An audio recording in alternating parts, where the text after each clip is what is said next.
अजित पवारांच्या मुख्यमंत्र्यांसोबतच्या बैठकीत शिंदेंच्या नाराजीवर चर्चा झाल्याची सूत्रांची माहिती आहे। अजित पवारांसह तटकरे आणि प्रफुल्ल पटेल यांनी देखील मुख्यमंत्र्यांची भेट घेतलेली। शिंदेंची नाराजी दूर करण्याबाबत बैठकीमध्ये चर्चा झाल्याचं सूत्रांकडून कळतंय। एकीकडे या बैठका होत असतानाच उपमुख्यमंत्री एकनाथ शिंदे हे दिल्लीला रवाना झालेत आणि तिकडे ते अमित शहांची भेट घेऊ शकतात आणि नगर परिषद नगरपंचायत निवडणुकीसंदर्भात पक्ष फोडाफोडी आणि जे उमेदवार एकमेकांच्या पक्षामध्ये जात आहेत त्याच संदर्भात कदाचित या बैठकीमध्ये चर्चा होऊ शकते। मात्र सध्याची जी बातमी आहे त्यानुसार शिंदे अमित शहांची भेट घेण्याची शक्यता असतानाच इकडे अजित पवारांची मुख्यमंत्र्यांची बैठक झाली।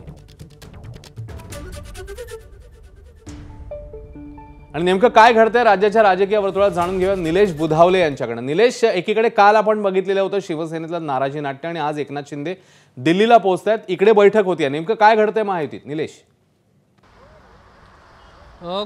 ज्या पद्धतीनं सध्या राज्यामध्ये मंगळवारी कॅबिनेटच्या दिवशी एकनाथ शिंदेंच्या सर्व मंत्र्यांना थेट कॅबिनेटवर बहिष्कार टाकल्याचं पाहायला मिळालं होतं आणि त्यानंतर कुठेतरी सरकारमध्ये एकनाथ शिंदेंचे सर्व मंत्री जे आहेत ते भाजपवर नाराज असल्याची बाब समोर आली होती। त्यानंतर मुख्यमंत्र्यांकडून आश्वासन देखील देण्यात आलं होतं की कुठेतरी आगामी काळामध्ये ज्या पद्धतीनं सध्या भाजप पक्षप्रवेश करत आहे आणि शिंदेंच्या पक्षातील अनेक लोकांना आपल्यासोबत घेत आहे तर असं कुठेही होणार नाही आहे। भाजप असेल किंवा शिवसेना असेल किंवा राष्ट्रवादी असेल या तिन्ही एकमेकांच्या पक्षांमध्ये समन्वय असेल आणि कुणीही एकमेकांच्या पक्षातील पदाधिकारी नगरसेवक खासदार कुणालाही घेणार नाही अशा पद्धतीची एक चर्चा जी आहे ती झाल्याचं आपल्याला पाहायला मिळालं होतं। मात्र त्यानंतर ह्या भेटीनंतर देखील एक महत्त्वाची बाब समोर आली होती। भाजप कार्यालयामध्ये छत्रपती संभाजीनगरच्या एका संपर्क प्रमुखाचा प्रवेश झाला होता आणि त्यामुळे शिवसेना पुन्हा एकदा नाराज असल्याची बाब समोर झाली होती।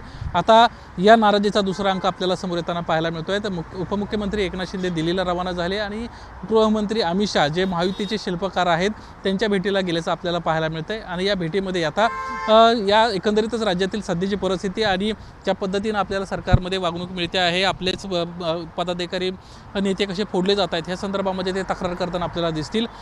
या सगळ्या घटनेच्या पार्श्वभूमीवर आज दुपारी एक महत्त्वाची बैठक जी आहे ही वर्षा निवासस्थानी पार पडली। या भेटीमध्ये उपमुख्यमंत्री अजित पवार यासोबतच राष्ट्रवादी काँग्रेस पक्षाचे राष्ट्रीय कार्याध्यक्ष प्रफुल्ल पटेल ही मंडळी देखील उपस्थित होती आणि या बैठकीमध्ये कुठेतरी या मुख्यमंत्र्यांसोबत चर्चा ज्यावेळेस झाली त्यावेळेस त्यांची प्रामुख्याने चर्चा झालेली आहे की एकनाथ शिंदेंची नाराजी कशा पद्धतीने आपण दूर करायची, एकंदरीतच राज्यामध्ये महायुतीमधून आपण कसं पुढे गेलं पाहिजे या संदर्भात चर्चा झाली। मात्र एकनाथ शिंदेंची नाराजीचा सूर जो आहे तो दिवसेंदिवस जर आणखीन वाढत गेला तर त्यावर काय केलं गेलं पाहिजे, कशा पद्धतीने आपण पुढे जायचं या संदर्भात देखील आजच्या या मुख्यमंत्र्यांसोबतच्या बैठकीमध्ये चर्चा झाल्याची बाब आता समोर येताना आपल्याला पाहायला मिळते। एबीपी माझा, उघडा डोळे बघा नीट।